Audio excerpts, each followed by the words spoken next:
Are you not entertained? Are you not entertained? Is this not why you are here?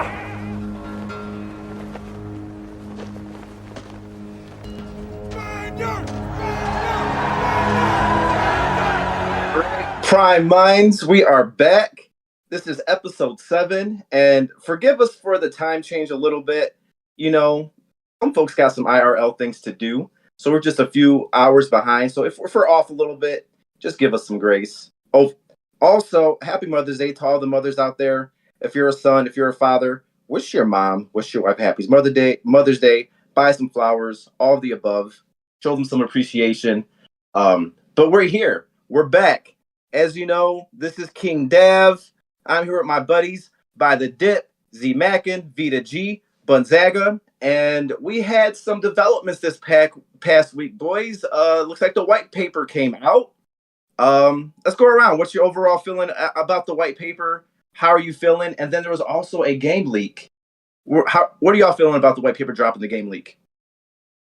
Hey, this is Bunzaga. I think it's awesome.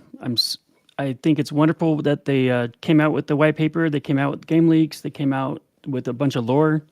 It's been a good week. Oh, I missed the lore. Yeah, let's go around. Who else? This is by the Dip. Very bullish information that came out. Very happy with everything, and it came in bunches, right, guys? It just came in bunches, and it's a really good feeling to know that this project is on the right path. Yep. Definitely, this is Z Mackin. I was happy to see the white paper get dropped.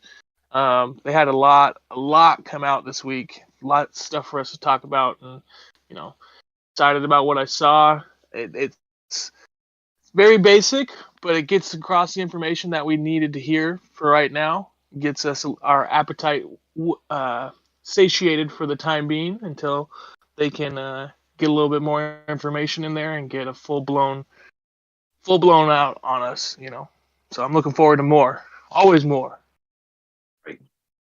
This is Vita G. I was muted before. Fun times talking to your empty room. Man, it was a good week. Like everybody said, I don't want to take full credit for it, but I do think that there was, there was a little bit of a demand for some increased transparency and new stuff coming out. And I think that was heard. That wasn't just us saying it, that we represent the community in that as well. The community's been saying that. I think it's awesome that they had a Prime only review of the white paper beforehand. We got some, additional information from Zero Cool. So I'm pretty stoked this week. A little bit different tenor of my voice, if you can tell from last week.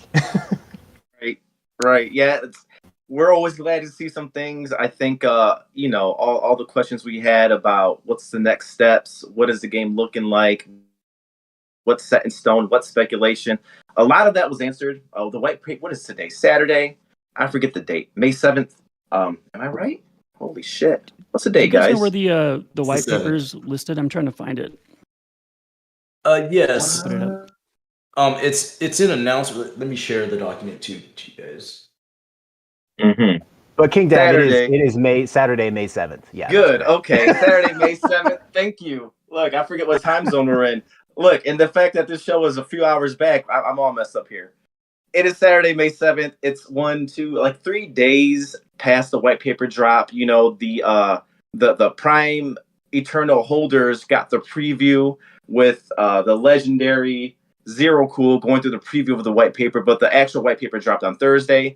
And I think a lot of us are probably still digesting it. I think I read it a couple times, pick some things out, but like everybody said, we have a lot to dive into today. And we have also a special guest that can kind of maybe DJ out with us, kind of show us some behind the scenes. As you know, the team, the devs, the folks that are running the Discord on the Champions Ascension team, they come on, they show some love to this podcast. And today we're going to have Captain Chris come up. First, we're going to talk a little bit about what he's doing in the sense of community building and the Discord. Some of the scavenger hunts, things like that, and a little bit about himself. And then we're going to dive into the white paper together. All 6 of us, plus the audio bot. So is Captain Chris here? Or is he coming up? I see him in the waiting room. There he is. It's Oh, Captain Chris. Hello, everybody. How you doing, good sir? I'm doing good. Thanks Welcome for to having Prime me. Minds. Yeah, welcome, bro. Welcome. Glad to be here. Captain Chris, do you listen? Are you a Prime Minds listener? It's not even on our list of questions, but I just want to know. Are you a Prime Minds listener? I've listened to the Squiddy one, the Ice Toad one, and your first one. I haven't listened to all of them, but I like what I hear. Oh, just when your buddies are on, I see, huh? That's great. Show them some love. That's good. So I understand from what I understand, from what I see, I'm in the Discord in and out. We all have our IRL things to do, but I understand that you're one of the community managers, in charge of the community building. And I see that we're coming upon some new games and some new activities. But first, let's back up. It's Captain Chris. Let's back up a little bit. The things that you all do in the Discord and everything, it's and the jobs that you have, that's, from what I understand, that has to be a new job, right? I'm wondering, Prime Minds want to know, right? And I'm wondering, like, even when you put on, like when you're applying for a mortgage, what the hell do you put on for your employment? But you don't got to get into that. How do you come around to working for Jam City? What is that process like? Like, just talk about that process when it comes to being a Discord manager, community manager, and working for Jam City. It's actually a really kind of winding story where I first applied for Jam City as an office coordinator, to kind of like run social events for the office, help people out, do everything like that. Interview process went out pretty good. Didn't get the job, but in the end, it was Zero Cool who was very impressed with my D&D skills. I've been doing it for about 7 years now, and he offered me a position to come and run D&D for the company as like a social event. So I started doing that for a few months, being kind of like the on-staff DM. And through there, that's how we saw the work I do with Discord, where I have a background in events and stuff. I ran an esports bar, I did entertainment, I did stage production, and a lot of his community building, where I'd build up these local groups with meetup and through Discords and things. And so there were a bunch I moderated and used that to build up my worlds and get players together. And it's just like, this is what we need for a crypto Discord. So he offered me the position of Discord manager, and that's how I got started here. Oh, just a social person. So D&D, that's Dungeons and Dragons. The listening public that are not aware. And I've heard of it, me personally, many times. I've heard of Dungeons and Dragons. Never had a chance to sit down and play it. I don't know, maybe just in terms of educating some folks that have not been through it before. What is Dungeons and Dragons like? Like, how does the game go? At its core, it's a fantasy role-playing tabletop game. You've got dice, you have character sheets. It can seem a little bit complicated at first, but at the end of the day, it's a world where you do whatever you want, and the dungeon master, the person in charge of running the game, decides how that affects the world. Okay, and that you're just a very experienced dungeon master, then. Yes, indeed.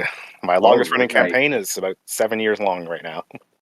I might want to pop in on one of these D&D games we have going on. Yeah, talk more about that. Are we setting some up for the Discord for some champion holders for some Dungeons and Dragons games coming up? I thought I saw something like that. That is going to be part of the plan for the next kind of big Discord event that's coming in. I know some of you have been seeing some unusual things popping up in the lore and the socials. That is going to lead to something eventually.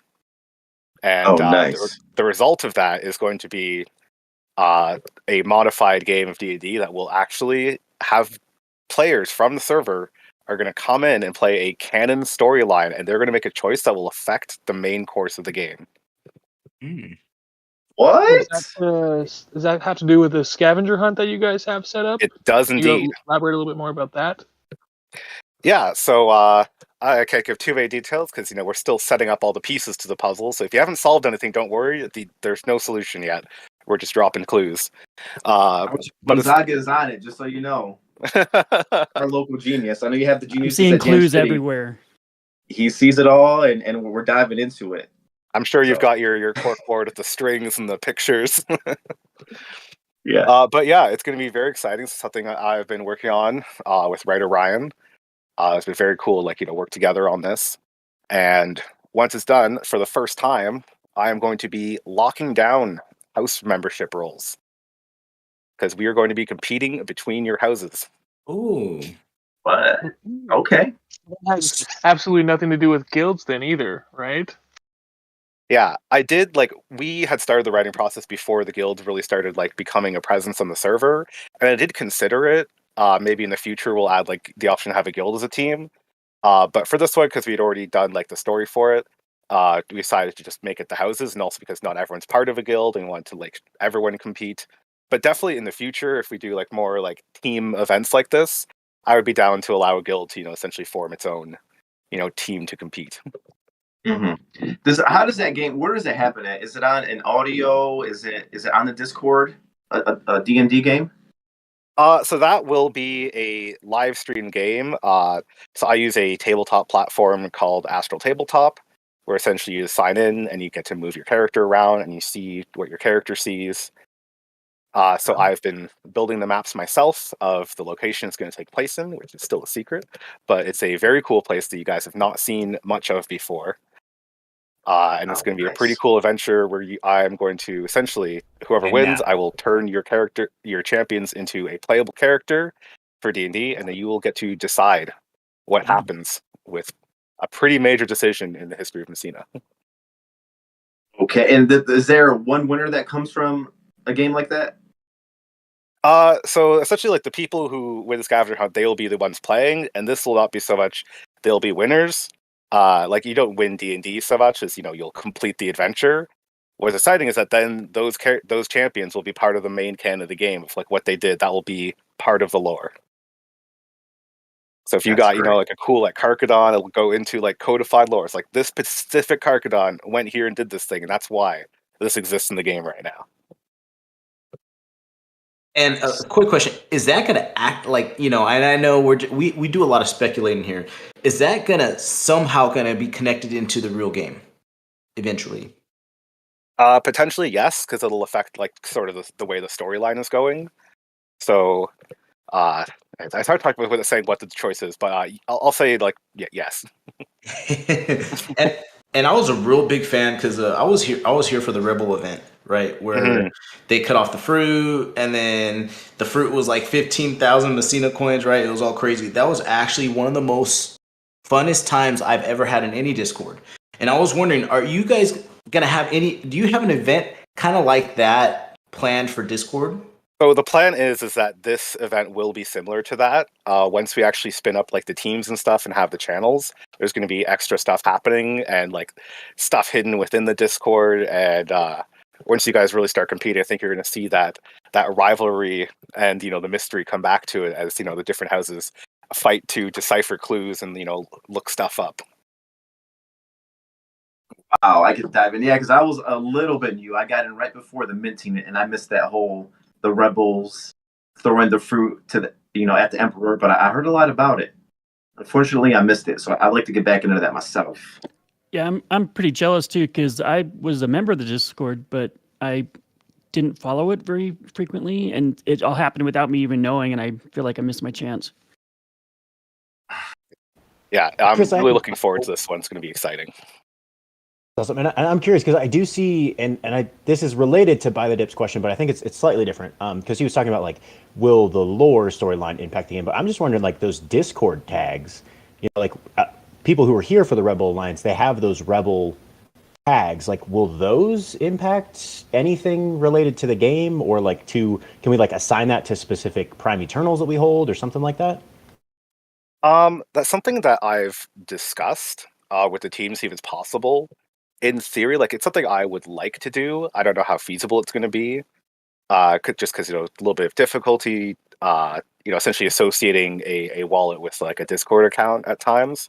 But I think we do have some ideas, and so I can't promise anything. But I would like to see for like some of the OG roles, the rebels and things like that, having like even just like a small thing, like a title or something like that, or some kind of achievement that follows you around would be a really cool thing to give. I'd like to Definitely. have one. Me too.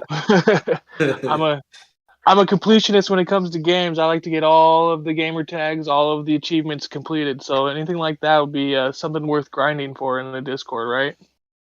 Mm-hmm. Because I think it Think would be so. fun to have something to give to the people who are there, did the events and stuff like that, and have it carry over into the main game. But Definitely. we'll see. A little bit of speculation here, Chris, if you don't mind getting in. For getting the Discord like active again and people interested, we were kind of discussing earlier in the week as Prime Minds about the elemental champions and stuff like that, and we were wondering if Gem City is going to be doing a mint of regular champions. Is that something that I know you can't really give out in much alpha, but like another second Genesis mint or second line mint would like bring a lot of attention back to the Discord and back to Champions Ascension in general. Would that be something that you guys would be developing more Discord activities towards, or can you speak on that at all? Yeah, so we have been discussing about what the best way to because we will have to seed in new players. We don't have any conclusive plans on it, but definitely like when it comes to time when we have like the game out to the point we're ready to bring in that like new player base, there would be like a lot of hype around it and go back to the way things used to be. Get tons of people in competing for the chance at those, because it's got to be a balance, right, between having it so that your any characters bred are in demand and not making them irrelevant by just making another drop. Yeah, because I mean, with the white paper coming out and the limits for breeding and stuff, like you're gonna have an automatic limit for the number of other champions that we can make based off just the Eternals, the Prime Eternals, correct? So it's like we're hoping, obviously, that limit, which we'll discuss later today, will be a lot less than the number of players that want to come and join the game once it's released. So. Yeah, exactly. And as you saw, like there are plans for that limit to, potentially go back up again with special events and things.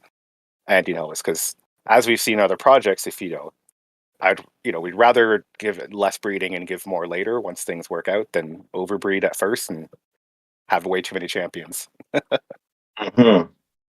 Yeah, I guess that a lot of that was spelled out in the white paper, right? I guess we'll move into the white paper. And Chris, feel free to answer what you can answer. We don't want to put you on the spot, and maybe some of these things aren't even worked out yet, but we might have some questions. We might just speculate. You can stay silent and forever hold your peace, or you can chime in. You can drop some alpha. Feel free to do what you want to do. But yeah, when it comes to white paper and breeding, one of the new things we found out was that other champions, not the PEs, but some of the other champions will be limited to 3.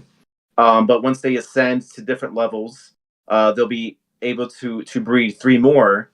But that's pretty interesting, But the thing that I think the Prime Eternal holders should be happy about, the thing that I love to see is that the Prime Eternals will be the control mechanism, or the way that the economy, depending on the demand and supply, it'll be the source of bringing in some of those new champions, right? So that's what I was happy to see. Certain events we'd be able to breed more, things like that. So I guess I'm throwing this out to the Prime Minds and everybody. It's, what do you think about the breeding part of this, and where we're at with the position we're in as PE holders? Yeah, this by the dip. You know what? You guys really hit the nail on the head with this breeding. Just because a lot of the games, that was their biggest problem. Axie, you even have what was it, Peg Axie, right? Or Pegaxie with the horses. Like the problem was, I think so many overbreeding and not the demand was big enough. Now, they're not saying that, okay, your Prime Eternal can only breed 3 times and that's it. No, for Prime Eternal separately, we'll have events. I don't know if Chris can confirm or deny this, but we will have events to where it said in the white paper that our breeding count will reset and we'll be able to breed more. Does that sound correct, Captain Chris? Yeah. So, I am not super updated with the current breeding things. That's been worked on by another team. But I do know the idea was that by having these events, we can potentially reset your breed counts when it's, a healthy time for the economy to have those back again. And to avoid like overflooding, if there's not enough players and everyone breeds their 3 and they're sitting around. Or if we gave you guys like 10, right? Totally agree At the with end of the that. day, as much as people want to, breed and have their things, it's also you want it to have longevity and, hold over time. So having these We special definitely don't events want to kind of continue would be really great. Yeah, we definitely don't want to get in a situation like we're actually had to introduce something where they're essentially having people burn their axes for the opportunity to get some random NFT that'll never be given out again, right? Like all that does is it is an admittal that they allowed overbreeding to occur. We definitely don't want to be having to, do that where we're essentially getting a random NFT for coins that we could have, traded for ETH at some point in time. Yeah, Because and I there's think too many. you'll see that also in the white paper it's mentioned that there is champion death that can happen, which will also be a useful thing where they can become gear, they can die if you don't resurrect them, which will also help to keep things stable. In-game control, right? And then I guess as breeding has to do with the currency, but yeah, let's say I'm breeding a little bit. It's so just to wrap my mind around it, and maybe the folks listening that just kind of didn't dive deep into the white paper yet. So when the prime eternals do have some of the progeny, the offspring, that goes all the way down to what was the first tier champion? That first tier champion, Gladiators. Oh, okay. a gladiator, Sorry, challenger. Sorry.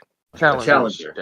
Yeah. And I guess I'm talking about the future here, but then I'm thinking the one that's one level below Prime Eternal, when they have a progeny, that's also going to be a challenger. So they'll all be challengers, all of the offspring. Is that correct? Yes, because a lot of the fun of the game is going to be kind of starting from that and building them up to be a new Eternal. Is going to be that's the road you want to travel. This if it's the offspring progeny, we'll say I think we call it progeny in this game. If it's that of the Prime Eternals, what is there a better chance that they will start off stronger, or is it random, or is it based on purity? Can you shed some light on that? Or we can also speculate on it. I don't know the exact mechanics myself. I know Right, that purity does play a role in inheritance. I'm throwing that. I get it. I'm throwing that to the prime minds. Let's speculate then. What do y'all think when it comes to? And I think they mentioned purity a little bit. Is in when it comes to breeding, if you have what do you think when you have, say for instance, 2 really high purity, 4 or 5 purity champions? What would that look like? Do we know for a fact, or what would that look like for the progeny, the offspring? We got to think. Are you talking about like everything's pure life, or you're talking like breeding a pure life with a pure death? Because I mean, like if you have a bunch of mix of everything, then you're probably gonna get a mutt coming out on the other side, right? But if say you have like a 3 pure life, mix them with a 4 pure life, I'm guessing the ones that have matching purity, they're gonna have a very, very high percentage to come out as life on the other side, right? Well, yeah, I think that's what they said was the purity gives you a statistical advantage that specific type of part would be passed on to the progeny. It's been reiterated multiple times that actually having a mix of things might be a more advantageous strategy, right? Like owning, like cornering the market on just life primes, like that's a strategy and it might work out, but it seems like there's been a lot of conversation around being adaptable and having a well-rounded stable is actually going to be a more beneficial style because you're just going to be able to adapt to different events or whatever is happening. It sounds like there's like events or like almost seasons, like they might do seasons like we've seen in games like Call of Duty or Halo. A certain prime might be really important for that particular event or season. Yeah, I picked that up too. It's good to have a diverse set of primes with different essences, I even picked up they're talking about even the next. Am I saying that right? The essences coming up next to have a diverse set of like the air, the water, things like that, because different Elemental events will essence. come up. Yep, Sorry, different King Dev. elemental. No, you're right. Yeah, the different elemental essences that are coming up. It's for the different events that are coming up to have them ready to go. Yeah, they're talking about Zero Cool specifically said for the current meta, right? Which is what performs best right now under the given circumstances provided by the developer. So Right. And not only that see in breeding, they have a chart, and I'm gonna bring it up in a little bit. And it's for Bazaga, it's in champion structure. Now it has demon, beast, celestial, humanoid, dragonoid, undead. Now there's only certain parts, like for instance, demons don't have claws, but they have everything else. A beast doesn't have war paint, but does have everything else. And then celestials don't have a tail, but they have everything else. Now, in the breeding part, this is probably going to be playing a big aspect too. And I'm just speculating on this as well. Captain Chris can jump in and shoot it down if he wants, but I'm just speculating on that part. Mm-hmm. Yeah, like for what I know, like definitely, as we said in the white paper, purity will be an important factor. If more purity will increase the chances of progeny being pure. I am actually hoping that now this is out, the plan is to have more detailed AMAs around like specific sections of it. Because we have a team who did the breeding, we have a team who did tokenomics, and a lot of it, we couldn't give a lot of detail on it because we needed it approved to be published. So now that's happening, we're looking at in the coming weeks getting like the team who actually built this, who did the mechanics, coming up and really diving in with a good old fashioned AMA. looking forward to that. We've been missing Yeah. our CA AMAs, man. That's exciting news right there. I know, we can talk Yeah, about it so is much cool. more now. Yeah, I like that we have. So the white paper is kind of like the overall view, the big view of it, and then we'll get the finer detailed information about each section later. Yeah. So, That's we're already awesome. talking to see who's gonna. I don't know which one's gonna be first. We're gonna talk about tokenomics or breeding or like land, but like I definitely could do an AMA about each one individually. Like I know Zero Cool could talk for hours and hours. Yeah, I believe that was all of them. No, go ahead. King Dav and I we want to talk at the same time all day today. Right. It's the time change. We're struggling over here. I was gonna say that. So that was part of why you all released that survey in the Discord, was to figure out which things we the community are most excited about, so you can have those AMAs first. Is that correct? Yeah, and also to think about like the future of the gameplay, to see how excited people for like the open world, like the auto battle for staking and stuff like that. Kind of like what our main focus should be on. And Because I'm just obviously gonna step one, 1v1 fighter, but what happens next? Like, do people want like fishing? Do they want crafting? I'm just gonna throw this out there. I'm actually super interested in how these elemental essence champions are gonna get introduced into the game. Just floating it out there, because they aren't released in the Prime Eternals. They aren't Prime Eternals, so it's like I think all of our holders are getting a special drop of one of those, but are like those the only ones that are going to go out? Or is there going to be like a second mint? Or like, I'm just super interested about the elementals and how that is going to impact what we've already got going on and established in the game. I'm afraid I can't shed too much light on that, as because it's still in open discussion about different ways we can do it. But definitely we want to make sure that whatever's done, that the holders have a chance to make sure they have a place at that, right? Vita, that's a great question, because I'd imagine maybe it'll be another mint. Of course, we're going to see. This one, there would have been a limit of 10,000. We know with the Glorious 7622. And a lot of times you'll see, a run of a first mint, and then you'll see a second mint in the same project, right? And then a lot of times they would, give something to the original holder of the first mint, maybe drop us some of the, the second mint champions too, which I think would be a nice perk for a holder if that does come around that way. Yeah. And another thing to speculate on too, right, is so these champions, I mean the Eternals, right? Not Prime Eternals. It seems like Prime Eternals are only in the three houses of health, death, and arcane, right? The life, death, and arcane. So the other ones that are wind, water, right?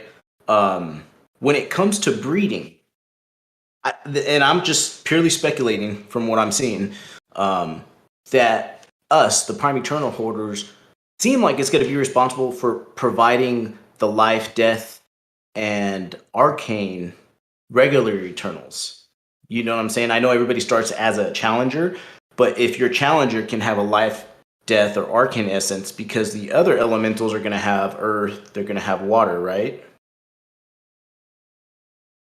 Yeah, well, I mean, just going back to my comment earlier, like with the three breeds, the Prime Eternals, if you take that into consideration and each one breeds the max amount, we're gonna have a total um, limit of just under 23,000 of um, the challengers that come in as possibility of life, death, and arcane, right?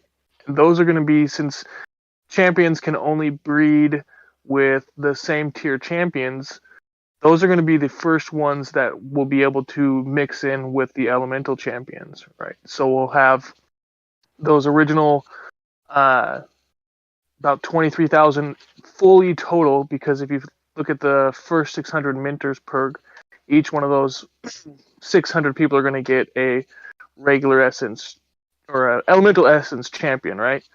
So right off the bat, if if primes max out the breeding, including the elemental champions that come in from the founders perk stuff, you got about 23,000 total additionals. So like we have to have some other way to get more people into the game, right? Because you can't play the game unless you have a champion, and we're going to have hopefully more than 23,000 additional people wanting to play the game.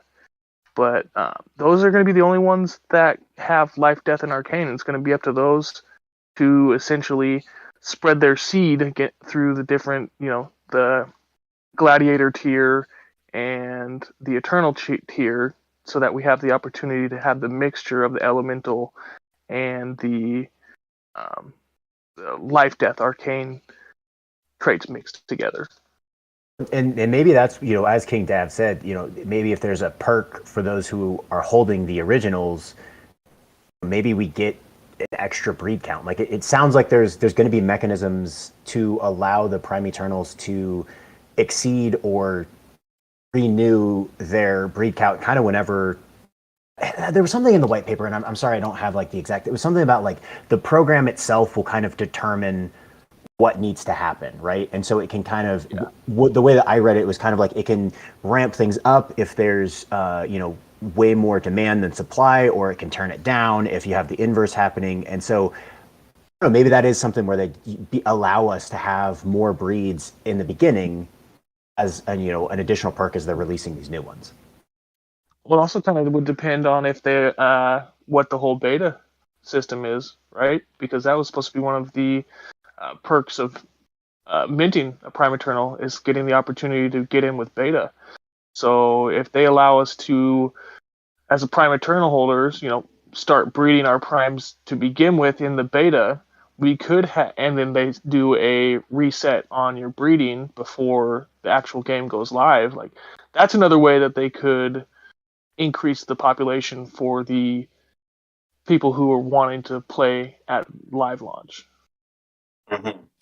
Speaking of the beta and the gameplay, I remember on the roadmap, and I'm guessing there's an update. And Chris, you're here, so chime in if you want to.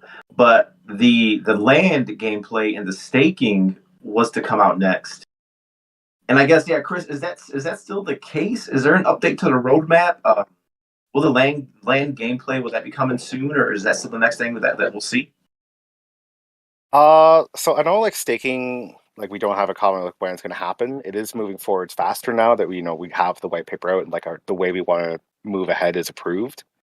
But we haven't published an update on it. In terms of like gameplay, I think like what's coming in the summer is we're going to have a little bit of like the fighter client coming out. In terms of land, I haven't heard about that yet to see what that is. I think.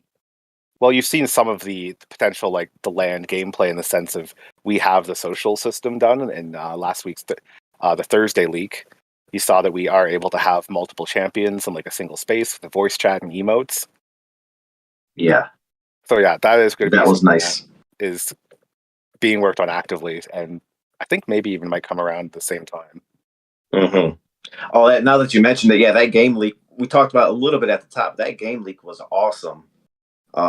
Yeah, Prime Minds, what do you feel about the game leak? Let's give that a little bit of attention. I thought it was nice looking. I showed my kids. I'm like, "This is a game you will play?" They're like, "Yeah, let's play it." I'm like, "Oh, we got to wait for it."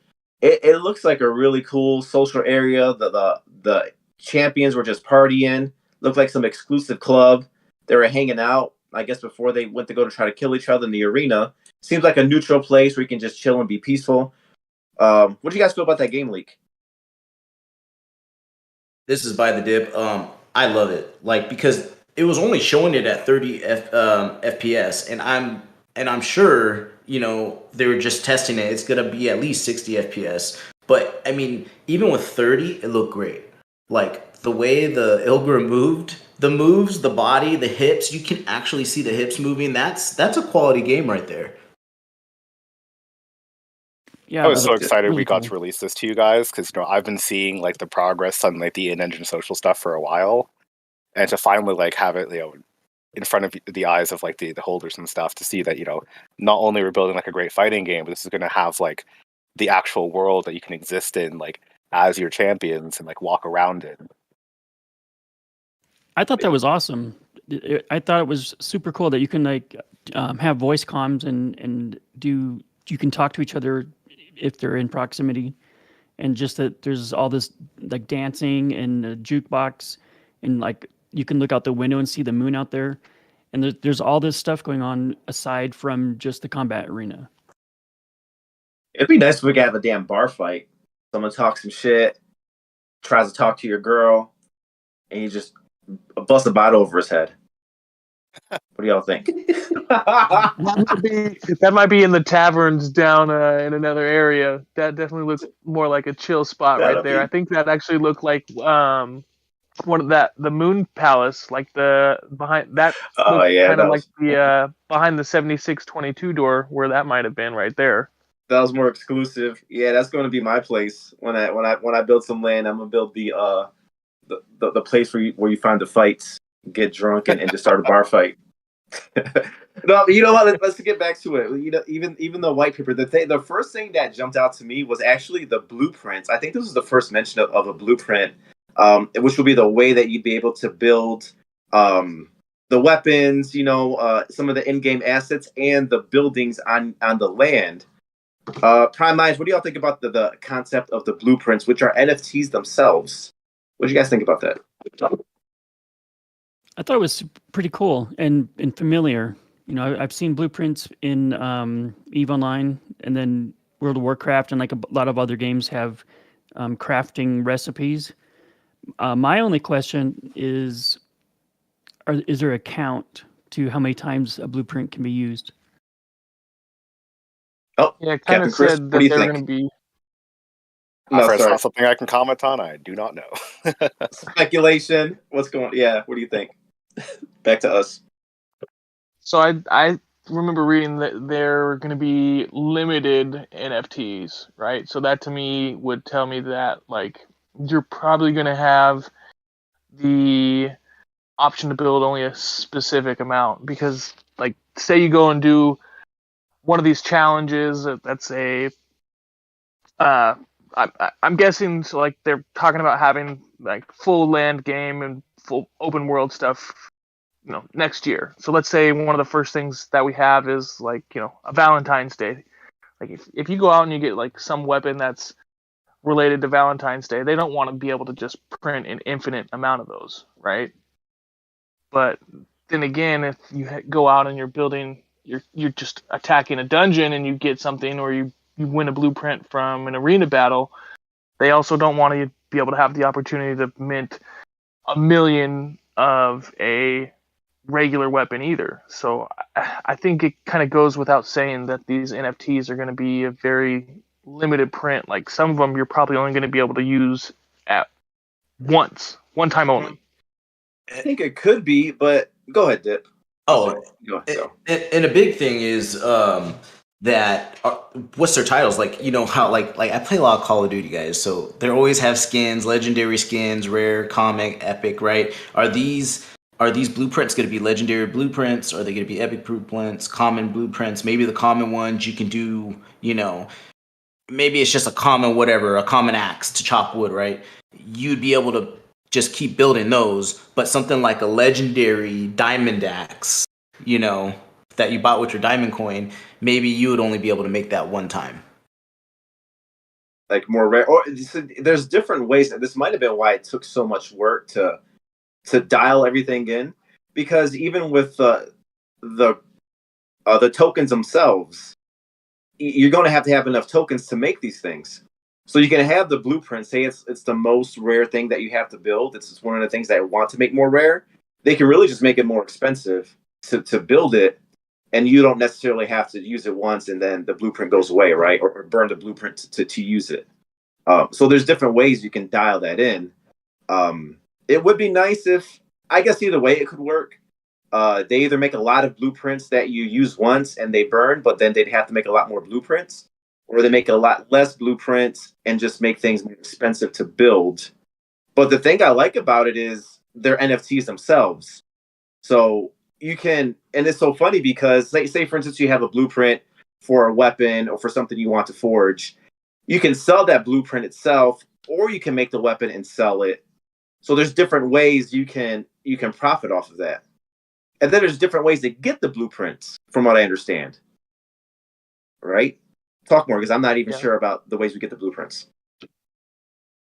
So yeah, well, I mean, just go ahead, Z-Making. Going off that, like, it's going to be a major benefit even to people who don't own primes, because, like, you know, there's going to have like, for us, when we have the diamond tokens, for example, they talk a lot about these diamond gauntlets that, you know, everybody's going to want these diamond gauntlets, but only people who own primes who are collecting diamond tokens are going to be able to physically make those unless they sell their diamond tokens to other people.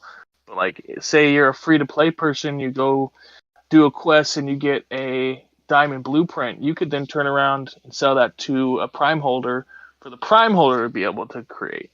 So, like, it's that's a pretty good idea to have these blueprints as tradable or sellable NFTs in my mind. So this is V2G. I am stoked on the blueprint idea in general, because I think it does just add a little bit more rarity and control to what we're going to be able to get in the game. Like, that to me was like building this game is going to be built distinctly different from any game that we've ever played, right? So I always go back to World of Warcraft, where it's like you could just go to the auction house and you just buy, there's any number of weapons you could get, right? Whereas each one of these, and yeah, you had like the levels of rarity, right? You had your commons and your rares and all that, but there was, as far as I know, there wasn't really a cap on the number of each one of those items, even with the rarity, could be in the world. Whereas this is actually saying, like, there is a rarity to absolutely everything in the world, and there can only be this many. So I just think that's really cool. I think that gives us a more of a feeling of ownership, because it is something unique and distinct that we can have. But talking about blueprints, we actually got a pretty interesting question from the chat that I wanted to pose to Chris, actually.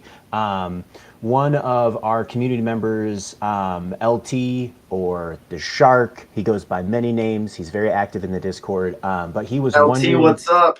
Shout out to LT. Go ahead, yeah. He was wondering, could there be, or are there plans to have a blueprint design contest? Wow. That's certainly an interesting idea. And, you know me, I love the old community contests and stuff like that, getting ideas from you guys. So definitely something I could maybe pitch to the team, see if that could be an option. Get some holders to provide some design ideas, maybe see if one of them can become blueprint. Never hurts to ask. That's nice. That's my job is, bring those requests up to the team. That's a good concept. I love that. And then Ryder Ryan in the house, just to shout out to Ryder Ryan. Oh, what's up? Yep. Look, I love her. I love it.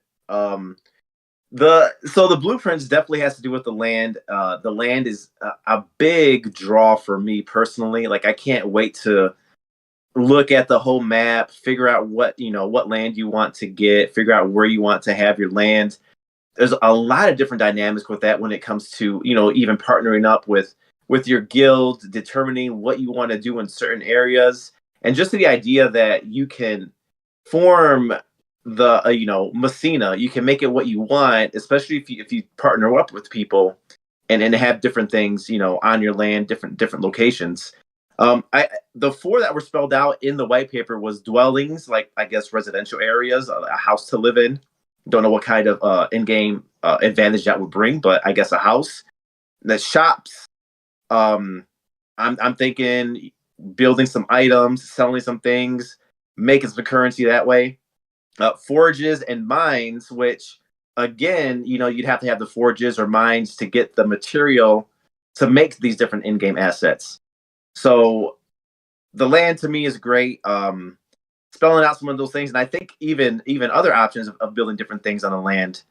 Prime mines. What do you guys think about the land and what it how they brought that up in the white paper? This is by the dip. I always tell everybody, the way they put it out seems like a real economy, right? Like economy that would work like outside here. It seems like it's going to be the same thing that's happening in the game. And don't be surprised because there's a lot of like, even if you have like someone who has like who's a gecko breeder, right? Because I know they have the gecko. What is it, like the skewers, and then Gecko they on a have stick. yeah, gecko on a stick. So you might even see some of that. There might be other stuff like the farming, right? Those berries that help champions like revive. What if you had just like a big, I forgot what kind of berry it was, blackberry or something like that. I don't know, but it was in the lore. Maybe Ryder Ryan can go on that Maybe on it the was chat. Zark berries. Zark berries. So that's what intrigues me the most. There's a lot of different stuff we could do with this game. How do y'all like the land? In the white paper, are you excited about this part? You waiting for it? What do you think? Thing that I was excited about, it wasn't even necessarily in the white paper, but it was when Zero Cool said that they're going to be releasing land in phases. So, like, I don't know if that was unknown alpha that he dropped, but I mean, like, that means that the map that we see here isn't everything, boys. This is just the beginning. So, Yeah. Oh, go ahead. Speaking of contests, there's a CA Codex contest going on right now for people who want to contribute content, and they're giving away, I think it's like 2 ETH altogether for people that are can contribute. Oh, the Codex, nice. I Nice. think it's maybe it's not 2. I'm sorry, I'm thinking 0.2 maybe. Well, the contest story is great. Yeah, and then with the land, I know we've heard about the founder land before, like land that the early holders will be able to get. Chris, since you're here, and if we don't know, we can speculate too. Is there a difference between the founder land and regular land after the founder land, or how was can you shed some light on that for us if you're able to? Not specifically. I think. Now, this is just for what I remember of how it was explained to me. I believe the Founderland is just as if you guys are the first to get the shot at the land. Okay. So then, and I'll say, so if you're a holder, if you start today or if you start before the land comes out, in a sense, you're getting a founder land just because you're starting at the beginning of the game. Unless you like sell your Messina tokens to someone else, but Right. Okay, that's exciting. I can't wait for that part to come out. I think it's a big thing that drew me to the game. And the big And then- question I have too, I'm sorry, Go ahead. Captain Chris, you own Prime Eternals, and I know a lot of listeners here would like to know, how many Prime Eternals do you own, and what is your plans as far as land? What do you want to build? We know Squiddy wants to do the Squiddy Dome, so what would you like to build? Well, so I have 3 Prime Eternals. I definitely know I'm at least setting up a dwelling in the Arcane area, representing my house. And then after that, I honestly don't know. I think a forge would be really cool to have. And then like, well, I'd love to have like a tavern of some kind. I used to own an esports bar. So having one of those in Messina to carry the spirit forwards would be awesome. Nice. And Chris, you made mention of the crew. So I did want to ask you about that as well. What is the crew, and will the crew be involved with what you're planning for your land acquisitions? The crew was baseless speculation on my part of just me joking that, with all these different guilds and stuff, it'd be easier for me to start my own than pick a side. Have not confirmed that I will start the crew, but, we'll see. We'll see. Maybe I can be won over by one side or the other. I like that you're keeping the mystery alive there. That's good. That's good. Yep. You can bring the whole crew over. That'd be fun. Or we could just, fight it out somewhere. And when it comes to all of that, the land, the blueprints, forging things, all of that's going to take currency. And I think in the white paper, at least 3 forms of currency were mentioned. The essence, the Messina, the diamond. I'm not even sure which, if any of that was new. I know that we're looking at the Messina when it comes to staking your champion, and then the diamond when it comes to staking your champion. But I think this is the first time I heard of essence. It might have been in the lore. And using all of that to buy different things. And so we heard Zero Cool talk about sinks, right? Ways that people would want to spend these tokens. What that really is, to me, the way I take that in is really just driving up the demand. So the better the game is, the more that people want to buy the in-game assets, want to use their tokens. That's what the sinks are. And also the more that people want to level up their champion, that's what the sinks are. So the higher the demand, the more people that are in the game, the more sinks that there will be, and the more valuable the tokens will be. What did you guys take from the different types of currency and how that's going to be used in the game? Again, this is by the dip. So basically, what I took it is Essence is going to be our main. It's going to be like a DAO currency, right? To where what he says you could basically swap it for Ether Fiat. They want to get to those points, right? So it seems like Essence is going to be like a really, really big utility token. And Messina and Diamond, like they said, you'd be able to get special gear in the game or even have special items in the game with that. And then Messina is going to be for the land. And then you have the bone, right? It's called Bone Coin. I think they have it out there. The Bone Coin is, if you want to just recycle your champion. So, I mean, I like it. And they said there's going to be more to come out too. Yeah, when it comes to the diamond too, I see that as kind of just like the in-game flex, right? That's what you're just buying some gear, some diamond gear that just shows that you're a holder, and the more diamond that you get, you can probably buy, some more impressive diamond gear, like Maybe some big skins. chain, maybe some big chains and stuff. Make me look like Mr. T. Make my Grondo look like Mr. T out there. I see. I see the essence as the entryway for the free to play people, because they don't have Messina coins, they don't have diamond coins. If you're a free to play player, you're going to be coming in, fighting in the arena, and earning your essences. Mm-hmm. So I wonder that too. Yeah, I was thinking about that. Is what does the free to play player get? Do they get anything? And going all the way back to one of our earlier episodes, we were talking about the maestros. Are they just a maestro? I don't think that you'll get one of the champions that we breed. They won't be getting that for free unless y'all are giving some away. So I wonder what is that? What's the free to play player part? I could speak to it in a little bit of some loose ideas. We haven't nailed down the exact specifics. Mm-hmm. But the idea is essentially start someone off with a non-NFT just to like try the combat character. And the idea is like, there'd be no progression, there'd be no gear, but they could, go into an arena and fight amongst each other. Be like, wow, this is some amazing combat. And be able to be in the open world. Then they see you walking around a Prime Eternal with their wings. You got your diamond chains on, looking like Mr. T. And they're like, well, I want to be that now. And that's when they enter into the actual economy, they buy in, and they start having, a real character. Because that's like, the core is we want to make a really fun game. So people come in, they can try the combat, they're not progressing the same way you guys are. They're not becoming Eternals until they start going. I don't know exactly what the how it's going to last for, but we want the game in people's hands. So they can try it. They can be like, "This is fun. I want to go and keep going into this." That's right. That's the grunt level, right? Mm-hmm. Yeah, I thought there was a tier missing from the white paper, from the original tiers that you guys released in that on Twitter or whatever. Yeah, this is about the NFT tiers. We haven't fully fleshed out what the free to play is going to look like exactly, but the idea is that essentially you come in, you try the game with like a non NFT opportunity or something like that, and then ideally, just one tap credit card, you get a champion of some kind, you get some gear, and off to the races. Yeah, that's Oh, that awesome. makes sense. Yeah, and I guess that's to round out the white paper and the preview and what Zero Cool was talking about, and even the his post on the Discord before the white paper preview.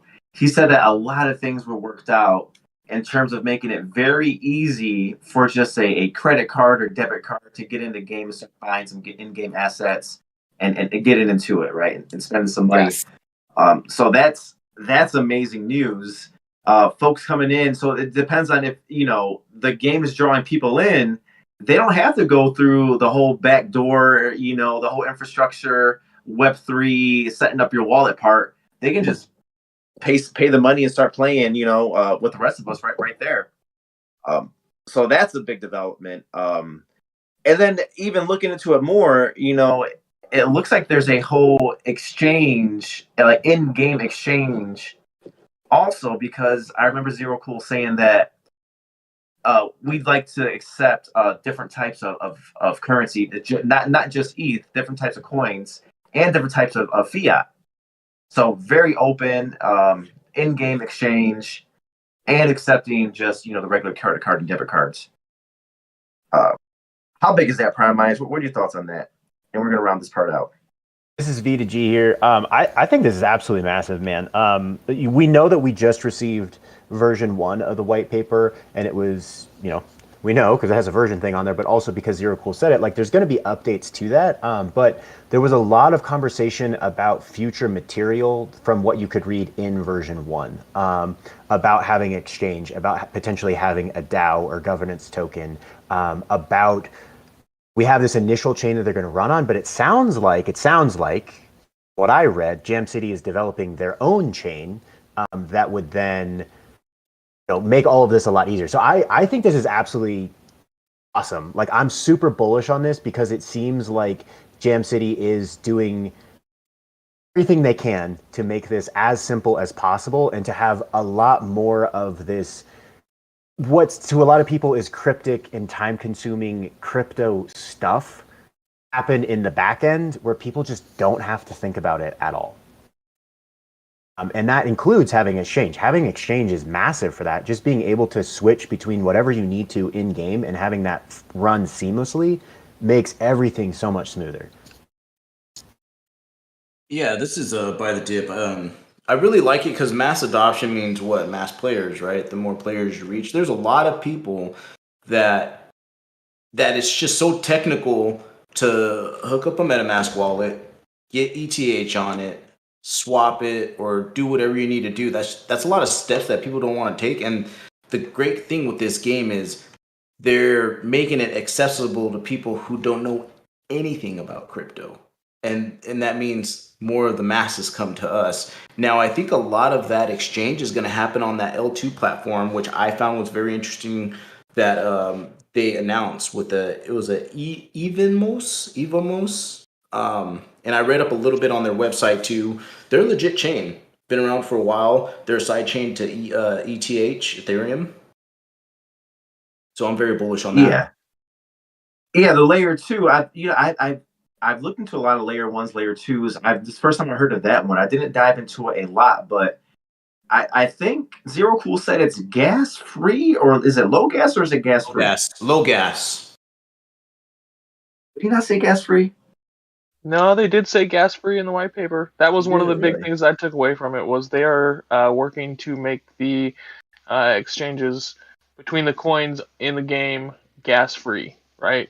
Yeah, Obviously, I think when it's you go to try gas and free in the game, but then there's probably going to be a gas fee when you pull money out. Pull Probably. money out, oh probably. yeah, or if you have to try and convert it to Ethereum, there's most likely going to be a gas fee.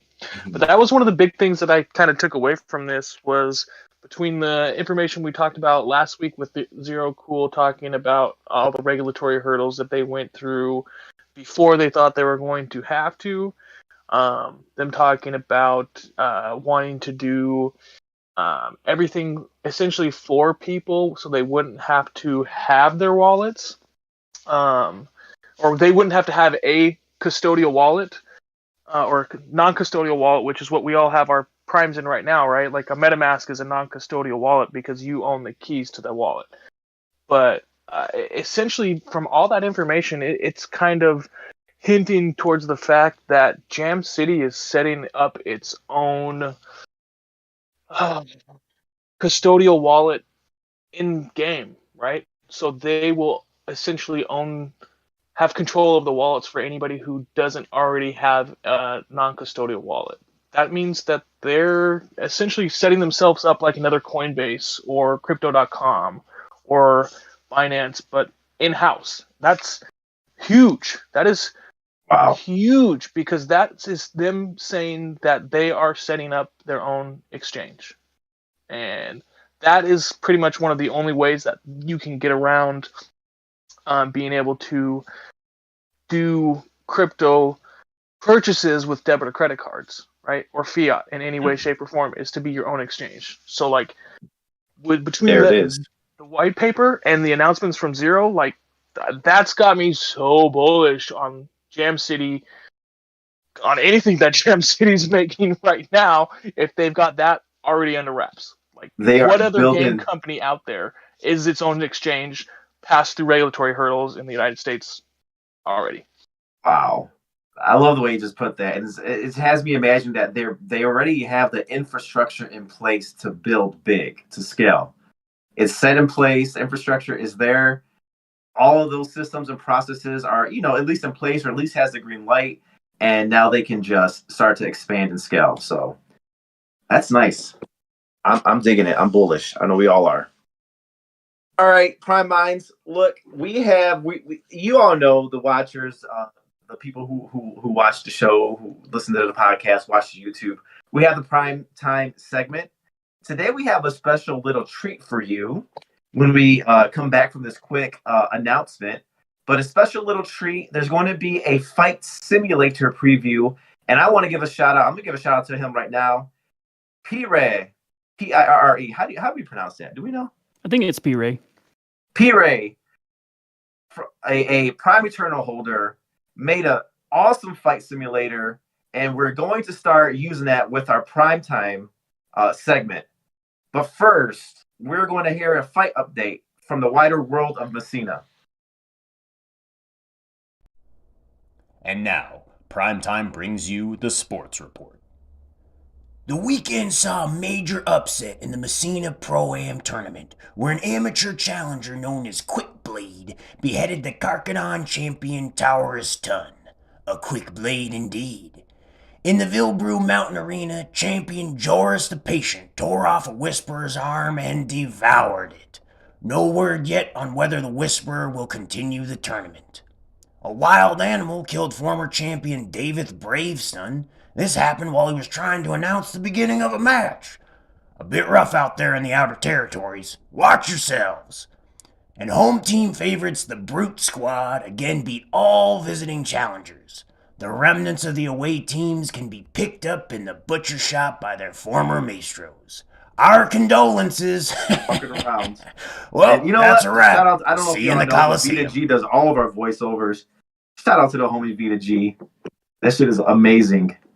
But now we're going to Primetime. Guys, are we gonna get some fans to give us some numbers for the fight simulator? How are we going to do this? So the way this works is will be number one. Now, the way this works is this is in the Prime Syndicate Discord channel, and so two people have to type in !battle, and it picks a random Prime from their wallet, and then they battle each other. Right. Who wants to do it? We got 1156 from the YouTube channel so far for one of them. So Does it have we to be don't. Yeah, has we to be don't a get holder? to enter it. Oh, you have So to do it ourselves. Oh. yeah. So should it One be of us one has of? to So do it. should it be so should it be two of ours? Yeah. So Has to if you be. go to the Then I'll get channel and hit exclamation point battle, then it'll pick one for you, and then we can I'll enter get that it. into the viewer. Okay. Who wants to fight me? I'm gonna look. I'm down. King Dev is in there. Let's do it. Z Mackin. Let me get in there.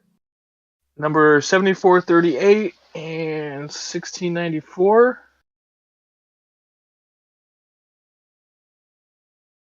We just have to put battle. My 2 divine, Correct. baby. Let's go. Yep. Or y'all do it. Yeah, you guys do it. Z Macon goes first. He has 100 life. Uses his claws. Oops, he doesn't have any claws. Nothing I don't happened. have any. Boom. That's the second time I've started out with that attack and with this auto battler. I use my wings, but I don't have any. So nothing happens. Negative attacks there, guys. Okay, someone just It's a long interfered one. in our match. Let me see. Use the blood skewer. Stab me Ooh. with my horns, bro. Take that.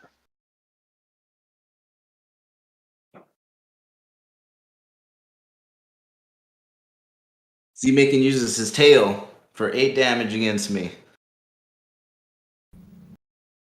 Getting Scale. closer, boys. I use my horns and I give him 8 damage.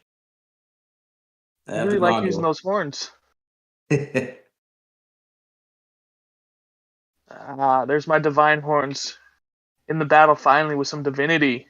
Arcane Blitzkrieg. And I use my horns, Arcane, for 8 damage. Oh, 2 turns. Ooh, You're vulnerable. Use your wings for 12 damage. Ooh, that was a weakness of Life mine. wings. Mm-hmm. Use my war paint for 12 damage. Arcane.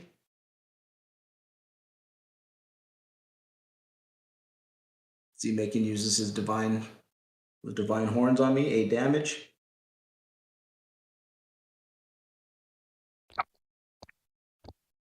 Is not vulnerable anymore. My war paint choose 8 damage. Oh, he's blinded for 2 You blinded turns. me. You're cheating. Your war paint was too garish. Fighting dirty. My war paint again for 8 damage. Uh-oh, I'm At least fighting you didn't dirty. blind me for any longer. Is not vulnerable anymore. Z Macon uses his divine horns, 8 damage. Okay, so you're 16. not blind anymore.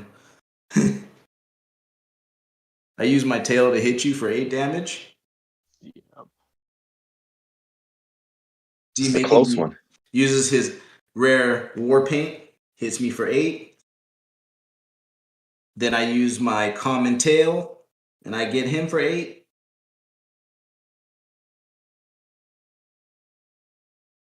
He uses his fangs on me, gives me 8 damage. Ooh. My hunger and fangs. I want your blood.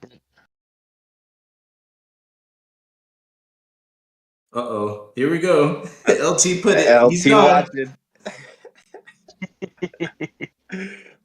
What is it? 24. Uses wings. Little quick update. Life 20. Z Mackin has 24 life. Dip has 20 life. Don't have any wings, Dip. You're giving me the advantage now, bro. Coming down Don't to try the and use wire my here. claws.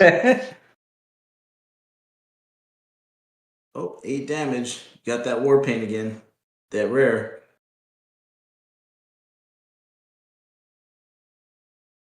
I use my war paint back. 8 damage. You're down to 12 health.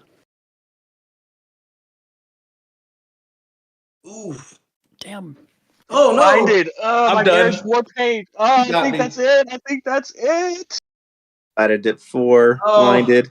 Misses with his last shot. Oh.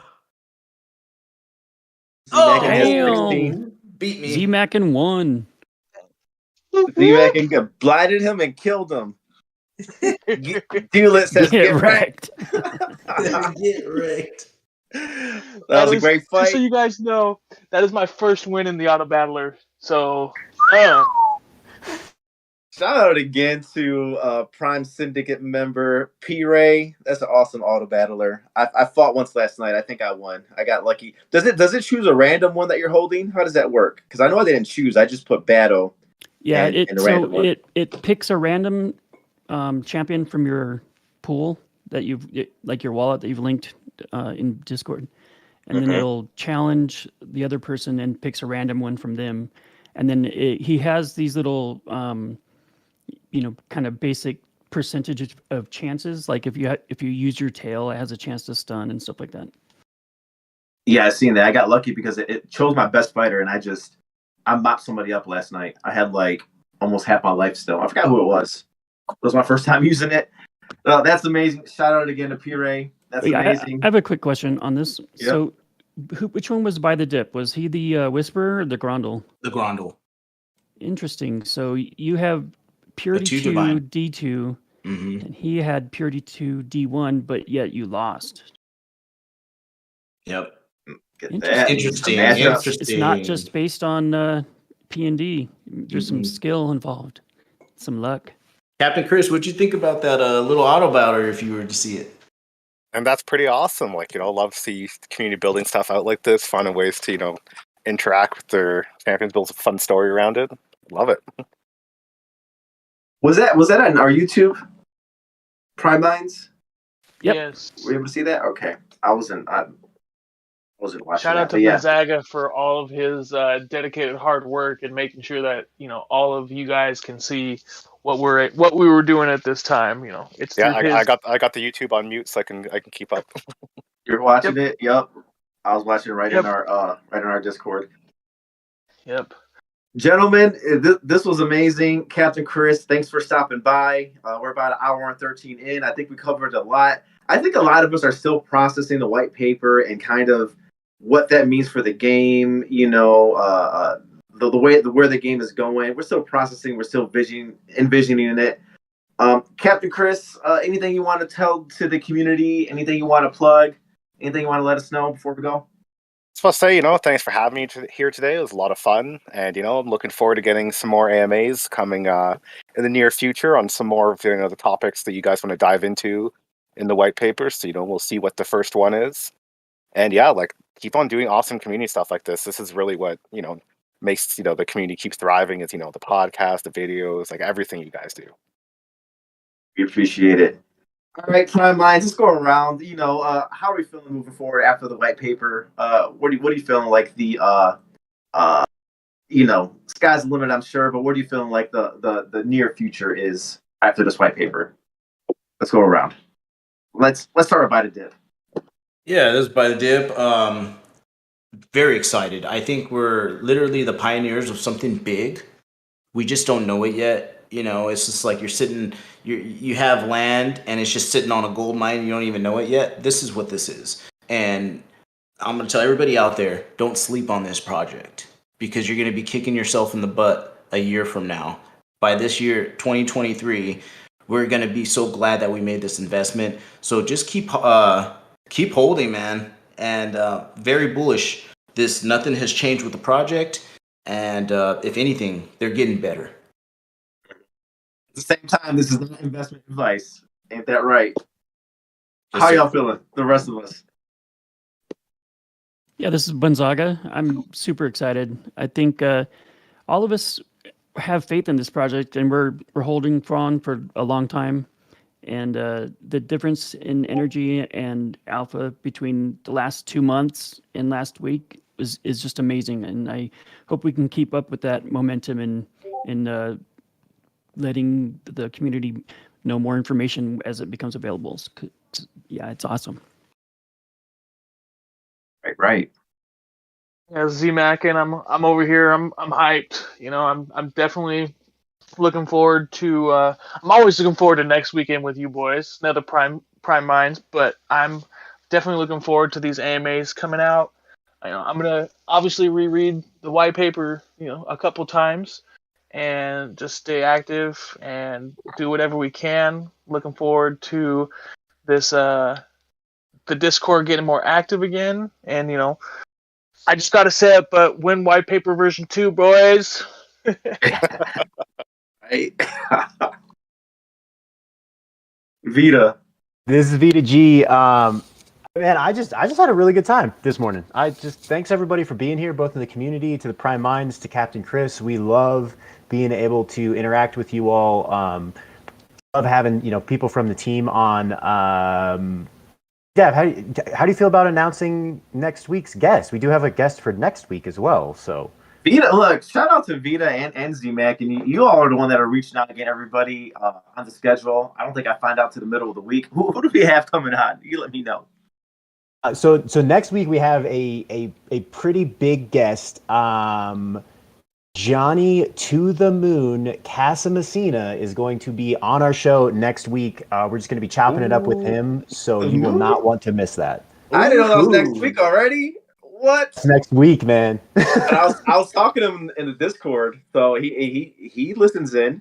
I'm humbled, but I think he's a fan. So that is amazing. We're gonna talk to I think this is his brainchild that we're all diving into, that we're degenerating over. So that'll be fun. Next week, To the Moon Casamessina will be on, and I'm feeling great. I know that the sky's the limit with this project. These things are being spelled out for us. I was just waiting. I'm a patient person. King Dab is patient over here. I think the Prime Minds are patient.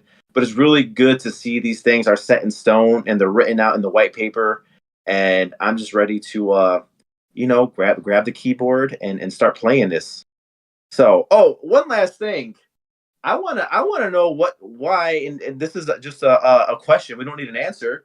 The cake that Zero Cool got. Who sent somebody a cake, and what was the damn flavor? Was that an airdrop? Maybe we'll ask Johnny if he sent Zero Cool a cake. Maybe we'll ask Zero Cool if he ever comes on here. But we want to know. Prime Minds want to know, what flavor was that cake, Zero Cool, and where the hell did it come from? Till then, next week, next episode, y'all heard it. We're having the man, the myth, the legend, to the moon, Casamessina, with us next Saturday. I think we'll be on at our normal time, 9 a.m. Pacific, 12 p.m. Eastern. Till then, Prime Minds think alike.